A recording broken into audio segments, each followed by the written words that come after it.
After a 38-day unrelenting aerial bombardment that began on the early morning of January 17, 1991, the coalition's air campaign had dramatically degraded the Iraqi military's capacity to wage war. From the very first wave of stealth bombers penetrating Baghdad's defenses in the dead of night to the thousands of sorties launched by B-52s, F-15s, Tornadoes, and A-10 Thunderbolts, the skies over Iraq and Kuwait had turned into a continuous display of precision-guided fury. The campaign was one of the most intense and technologically advanced aerial operations in modern warfare history. It saw the unleashing of more than 88,000 tons of bombs by coalition aircraft, targeting an intricate and vast network of Iraqi infrastructure, command and control centers, radar stations, airfields, Republican Guard barracks, missile sites, fuel depots, and bridges. The strikes were aimed not just at softening Iraqi frontline defenses, but at systematically dismantling Saddam Hussein's ability to direct, coordinate, or resupply his forces. By the final days of February 1991, the results of this sustained aerial assault were evident. Iraq's integrated air defense system, once considered one of the most formidable in the Middle East, had been effectively blinded. Surface-to-air missile sites lay in ruins, radar installations were destroyed or had gone silent, and the coordination between Iraqi units, already suffering from limited communication infrastructure, was fragmented at best. Repeated bombings had severed key command nodes in Baghdad and southern Iraq, isolating frontline Iraqi forces in Kuwait from their central leadership. The strategic use of electronic warfare and decoy drones had caused massive confusion within Iraqi air defense operations. Many radar operators had shut down their systems out of fear of anti-radiation missile attacks, further blinding their defenses and rendering them ineffective. Meanwhile, Iraq's air force, though sizable on paper, had been practically neutralized. More than 40 aircraft were destroyed in air-to-air combat or on the ground during the initial stages of the campaign. Scores more were hidden in makeshift shelters or buried in sand, while over 100 Iraqi planes had fled to Iran in desperation, where they were impounded and never returned. The coalition's mastery of the skies had been undisputed by the third week of the campaign. This allowed for an increased tempo of close air support missions and deep strikes on strategic rear-echelon targets without fear of significant resistance. Even elite Iraqi units such as the Republican Guard were not spared. They became the focus of constant bombardment, with entire armored divisions being whittled down long before the first ground troops crossed the border. The relentless air campaign also served a broader strategic purpose. It softened the battlefield and removed the enemy's capacity to wage organized resistance. Saddam Hussein's military, which had once been touted as the fourth largest in the world, was now in shambles. Supply routes were choked, ammunition dumps were depleted or destroyed, and the morale of Iraqi soldiers had plummeted to dangerous lows.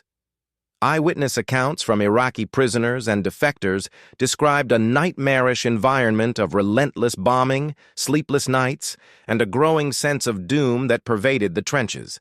Isolated and disoriented, many Iraqi units had no clear orders or idea of what was happening beyond their immediate vicinity. The coalition's psychological warfare, dropping leaflets and broadcasting surrender instructions, only compounded the sense of inevitable defeat. With the skies firmly under their control, coalition commanders, led by U.S. General Norman Schwarzkopf, shifted focus toward the next phase of the operation, a decisive ground offensive. This move had been anticipated and meticulously prepared since the buildup of Operation Desert Shield. The months-long deployment of over 900,000 coalition troops from 35 nations had not been merely for deterrence. It was part of a larger strategic maneuver to encircle and destroy the Iraqi forces in Kuwait. By mid-February, the air campaign had paved the way for this ground assault. Iraqi forces in Kuwait were cut off from resupply and reinforcement. Their communications were degraded, and their defensive positions were weakened by continuous bombardment. Coalition reconnaissance had created an accurate picture of Iraqi positions, enabling planners to identify vulnerabilities and engineer a campaign that would avoid prolonged urban conflict and reduce friendly casualties. As the countdown began toward the ground war, the coalition's superiority was evident not just in firepower but in coordination, intelligence, and morale. Iraq's forces, once boasting thousands of tanks and armored vehicles, were now a disorganized shadow of their former selves. Tanks had been destroyed or abandoned, artillery units had been overrun by strikes, and frontline soldiers were exhausted and demoralized. The coalition's command structure, drawing on satellite reconnaissance, AWACS surveillance, and a seamless flow of intelligence between branches and nations, stood in sharp contrast to Iraq's fractured and centralized command. The impending ground campaign was expected to be swift and overwhelming, and the air war had set the stage for exactly that. Thus, by late February, the coalition had completed one of the most successful air campaigns in military history. Operation Desert Storm's aerial phase was not merely an opening act, but a decisive operation that neutralized Iraq's strategic capabilities and paved the way for the liberation of Kuwait. When the ground forces were finally unleashed on February 24th, they were met not with fierce resistance, but with retreating soldiers, burning equipment, and miles of wreckage testifying to the unprecedented dominance of air power. The storm had truly begun in the skies, and it was in the skies that victory had already been written. As Operation Desert Storm's air campaign relentlessly battered Iraq's military infrastructure, Saddam Hussein and his generals were well aware that the aerial onslaught would not be the end of coalition military operations. A ground assault was inevitable. With this in mind, Iraq's high command began implementing a strategy that drew heavily from its bloody, protracted experience during the Iran-Iraq War of the 1980s. They envisioned a defensive war of attrition, one that could potentially stall or weaken the technologically superior coalition forces and force a diplomatic stalemate. At the heart of this plan was a heavily fortified defensive belt along the Kuwait-Saudi Arabia border. This series of interconnected defenses became known to coalition planners and military analysts as the Saddam Line. The Saddam Line was not a singular trench or wall, but rather a layered defensive system stretching across southern Kuwait. It was composed of an extensive network of obstacles, each designed to slow, funnel, or maim incoming forces. The outermost line was dominated by vast minefields, millions of anti-tank and anti-personnel mines buried under the desert sands. These were followed by dense rolls of concertina barbed wire and reinforced trench systems, some filled with oil to be ignited upon enemy approach, creating a hellish wall of fire and smoke. Iraqi engineers had dug deep tank ditches, shaped in zigzag patterns to trap armored vehicles and expose them to fire from pre-positioned anti-tank guns and RPG teams. Behind these were thick earthen berms and sand barriers, both to offer cover to Iraqi defenders and to obstruct vehicles from breaching the line. Artillery positions were emplaced in hardened bunkers behind the front lines, with overlapping fields of fire to cover every approach path. Mortars, machine guns, and hidden snipers were embedded in these positions. The idea was to turn any coalition advance into a brutal meat grinder reminiscent of World War I trench warfare. Bunkers made of concrete and sandbags served as command and control nodes, supply points, and rallying posts for Iraqi infantry. Observation posts with radio communication back to Central Command dotted the line, and many were equipped with night vision equipment captured from Iran or purchased abroad. The fortification strategy was built around the belief that the United States and its allies would attempt a direct frontal assault. Iraqi leaders expected American forces to push through the desert from Saudi Arabia into Kuwait, attempting to dislodge entrenched Iraqi troops head-on. In Saddam's mind, such a scenario played to Iraq's strengths, especially its large conscripted infantry and extensive experience in static defensive warfare. He hoped to draw coalition forces into a drawn-out engagement where numerical superiority could balance out the technological edge of the West. Despite the damage inflicted by the air campaign, Saddam gambled that the psychological effect of a determined Iraqi defense line might deter a ground invasion or buy him time for political negotiation. From a morale standpoint, the Saddam Line was also heavily publicized by Iraqi state media. Propaganda films showed soldiers preparing fortifications, laying mines, digging trenches, and vowing to defend Kuwaiti soil against the American imperialists and Zionist forces. Children in Iraqi schools were taught about the indomitable will of the Iraqi soldier, and state-controlled newspapers lauded the Saddam Line as a modern-day Maginot Line, impregnable and fearsome. Defenders of the line were hailed as heroes, the vanguard of Arab resistance against Western aggression. Portraits of Saddam Hussein were displayed along the trench networks, watching over the troops with the omnipresent gaze of the authoritarian leader. However, the reality on the ground was far grimmer than the heroic image broadcast to the Iraqi public. Many of the soldiers manning the Saddam Line were conscripts, poorly trained, under-equipped, and demoralized by weeks of bombardment. The trenches were often shallow and exposed, lacking proper sanitation, food supplies, or medical support. Communications between units were patchy, relying on outdated radios or even runners. Supply convoys were constantly harassed by coalition aircraft, making resupply nearly impossible. As the days passed and coalition bombing intensified, many Iraqi soldiers began to desert or surrender at the first opportunity. Some commanders resorted to threats or executions to keep their units in place. Despite these shortcomings, the Saddam Line remained a significant concern for coalition planners. It was, after all, still a fortified zone filled with lethal obstacles and thousands of armed defenders. Military analysts feared that a frontal assault through this line would result in heavy casualties and delay the liberation of Kuwait. But the coalition's response was not to charge headlong into this defensive trap. It was to outmaneuver it entirely. Under the guidance of General Norman Schwarzkopf, the coalition ground strategy evolved to exploit mobility and deception. While some elements would indeed engage the Saddam Line head-on to pin Iraqi defenders in place, the bulk of the armored and mechanized forces would perform a wide left-hook maneuver. This flanking movement would sweep around the western edge of Iraq, bypassing the Saddam Line entirely, and strike at Iraqi positions from the rear.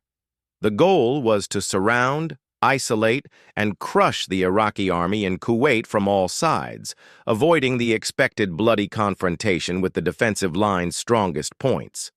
Nevertheless, when the ground offensive commenced on February 24, 1991, coalition engineers and assault units still had to breach parts of the Saddam Line to allow forward progress. This was done with overwhelming precision and coordination. M1 Abrams tanks and Bradley fighting vehicles spearheaded the push, supported by Apache helicopters and airstrikes that targeted fixed positions. Combat engineers used mine-clearing line charges, Mike-licks, bulldozers, and explosives to carve safe lanes through the mines and barbed wire. Artillery barrages neutralized entrenched positions, while psychological warfare units broadcast surrender messages in Arabic via loudspeakers. In some sectors, Iraqi defenders fought back fiercely, but these were the exceptions rather than the rule. In many instances, entire companies surrendered en masse, waving white flags and walking toward coalition troops with hands raised. The defenses that were supposed to bleed coalition forces dry crumbled in the face of superior firepower, tactical innovation, and overwhelming morale. What had been envisioned as an unbreakable wall became little more than a speed bump in one of the most one-sided ground campaigns in modern warfare. The Saddam Line, a monument to Saddam Hussein's military doctrine and strategic hubris, ultimately failed to fulfill its purpose. Rather than halting the coalition, it became a symbolic representation of Iraq's flawed military assumptions. It was a relic of outdated warfare, swept aside by the combined might of a 21st-century coalition war machine. And in its failure, it highlighted the vast gulf between authoritarian bravado and modern combat effectiveness.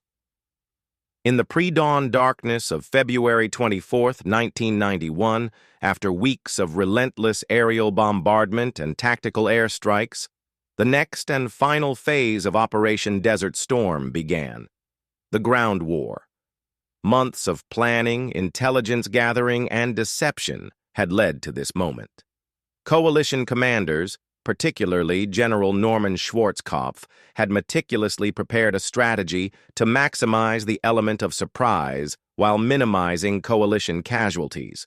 The ground assault would not be a straightforward frontal attack through the most heavily fortified Iraqi positions. Instead, it would be a brilliantly executed flanking movement known as the left hook that would turn Saddam Hussein's defensive preparations into liabilities. At precisely 4 a.m. local time, the desert still cloaked in darkness, the opening artillery barrage signaled the start of the ground offensive. The thunderous roar of hundreds of howitzers and multiple launch rocket systems echoed across the Kuwaiti border as the coalition's ground forces surged forward. For Iraqi troops entrenched in the front lines, the sudden cascade of firepower shattered any lingering will to resist. Precision-guided munitions, combined with massed conventional shelling, targeted bunkers, command posts, and suspected strongholds. It wasn't just destruction, it was disorientation. The battlefield had become a cauldron of fire and confusion before the first Abrams tank even crossed into no man's land. Following close behind the artillery were the armored columns, led by U.S. 7th Corps, British 1st Armored Division, and Saudi and Egyptian forces, all moving in tight, well-coordinated formations. M1A1 Abrams tanks, Bradley fighting vehicles, and Humvees pierced into the open desert. To the untrained eye, the flat expanse seemed featureless, but to military commanders, it was a vast maneuver space that allowed for unprecedented speed and mobility. Coalition units swept across the terrain with a ferocity and precision that shocked the Iraqi defenders. The Saddam Line, which had been touted as a formidable barrier, rapidly lost its reputation as an obstacle. Initial intelligence and aerial surveillance had suggested the line was reinforced with trenches, bunkers, mines, and barbed wire. But the reality proved otherwise. In sector after sector, Iraqi forces were either absent, surrendered immediately, or offered only token resistance. Many of the frontline troops were conscripts, poorly fed, sleep-deprived, and demoralized after enduring the constant air raids. They lacked communication, reinforcements, and in many cases even basic supplies like food and water. Entire platoons emerged from their trenches with white flags, hands raised high, grateful to surrender to the Americans. Coalition combat engineers moved swiftly to breach the Saddam Line. In some areas, bulldozers equipped with mine plows and blades rolled ahead of the tanks, cutting swaths through the minefields and barbed wire. In at least one controversial incident, U.S. forces used heavy equipment to plow through Iraqi trenches without pausing, burying alive the defenders still inside. Although shocking, these actions were consistent with the harsh logic of mechanized warfare and aimed at minimizing casualties on both sides. Each trench conquered, each bunker bypassed, accelerated the collapse of the Iraqi defense. By 6:45 a.m., the full extent of the coalition's momentum became evident. Lead elements of U.S. and allied forces had pushed deep into Kuwaiti territory, far exceeding the planned objectives for the first day. Instead of stiff resistance, coalition troops found roads littered with discarded weapons, uniforms, and personal belongings of fleeing Iraqi soldiers. Many defenders simply abandoned their positions, some walking for miles into the desert in search of coalition lines to surrender. Iraqi tanks were often found with engines cold and hatches open, their crews nowhere in sight. Reports poured in of entire Iraqi battalions laying down arms with barely a fight. The left hook strategy had worked to perfection. While coalition forces fixed the attention of Iraqi units along the front, with a limited engagement, the main assault had looped westward hundreds of miles into the Iraqi desert before turning sharply east. This maneuver effectively bypassed the strongest points of the Saddam Line, caught the Republican Guard units off guard, and severed the logistical arteries connecting Iraqi forces in Kuwait with Baghdad. It was a textbook example of maneuver warfare, fluid, swift, and decisive. Iraqi commanders were thrown into chaos, unsure where the next blow would land. What followed was a cascading collapse of Iraqi defensive positions. As the encirclement tightened, many Iraqi units simply melted away. Those who resisted were quickly overwhelmed by the sheer firepower and speed of coalition units. Coalition air support, still active despite the ground war's commencement, hovered overhead, ready to strike at any fleeing columns, supply convoys, or command vehicles. The synergy between ground and air elements was seamless. A scout unit identifying resistance would call in an airstrike, and within minutes, the target would be obliterated by precision munitions. In some sectors, the Iraqi resistance stiffened briefly. Elements of the Republican Guard attempted counterattacks or tried to hold key roads and bridges. But even their elite units, which had once been considered Saddam's most fearsome, were unable to halt the momentum. Their tanks, mostly aging T-55s and T-72s, were no match for the fire control systems and armor of the Abrams. Coalition forces used superior night vision capabilities, enabling them to operate effectively in darkness, a technological advantage that turned night into day for coalition troops and left Iraqi soldiers blind and vulnerable. As the morning progressed, reports continued to pour in from all sectors of coalition success. Strategic objectives, including key highway junctions, communication hubs, and forward operating bases, fell into coalition hands without delay. The fear that the war would bog down in trench warfare or devolve into house-to-house fighting in Kuwait City evaporated. Coalition generals, while pleased with the rapid progress, urged caution. Mines, booby traps, and ambushes still posed dangers, and the potential for chemical weapons used by desperate Iraqi units lingered as a constant threat. The psychological impact of the offensive was profound. Iraqi morale, already weakened by the sustained air campaign, now disintegrated completely in the face of the high ground assault. Rumors of entire divisions surrendering without a fight spread like wildfire. Coalition POW camps filled rapidly, and logistical teams scrambled to provide water, food, and medical treatment to thousands of surrendered Iraqi troops. Despite their previous status as the enemy, many coalition soldiers expressed sympathy for the condition of the Iraqi prisoners, emaciated, exhausted, and often traumatized by the war. By the end of February 24, what had begun as a cautious and deliberate ground invasion had transformed into a rout. Coalition forces had not only penetrated the Saddam Line, they had rendered it irrelevant. Entire Iraqi defensive sectors were in coalition hands. The roads to Kuwait City and Basra lay open, and for the first time since the invasion of Kuwait in August 1990, the tide had fully turned against Saddam Hussein. The war, which some had feared could last months and cost tens of thousands of lives, now appeared to be entering its final phase in record time. The first day of the ground war had exceeded all expectations. It set a tempo that would define the remaining days of the campaign. Rapid, overwhelming, and relentless. Saddam's armies were crumbling under the weight of precision, coordination, and overwhelming force. And the world watched in awe as modern warfare, executed with surgical precision, unfolded across the burning sands of the Gulf. Coalition forces advance. The U.S. 7th Corps, spearheaded by the 2nd Armored Cavalry Regiment, launched an armored attack into Iraq, surprising Iraqi forces. Simultaneously, the U.S. 18th Airborne Corps executed a sweeping left hook attack across southern Iraq's largely undefended desert, led by the 3rd Armored Cavalry Regiment and the 24th Infantry Division, mechanized. This movement aimed to cut off retreating Iraqi forces and prevent them from regrouping.